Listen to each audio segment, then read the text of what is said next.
एते रंग देहकु तो सजना पड़िला चाउल दुब हाथ गंठी के बेहब नाना नाना नाना नाना आउ सही हुए ना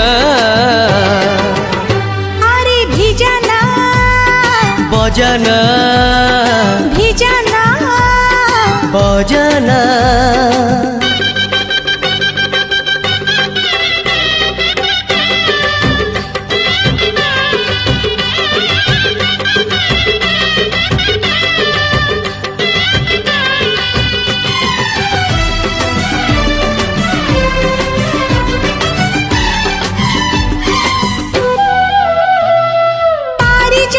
फूल पाई पागली थिली नंदन बनमु आजी पाखे पाइली नंदन बनमु आजी पाखे पाइली।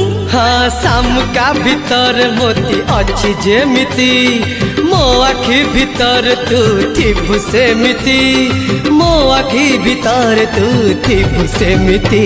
अरे हजान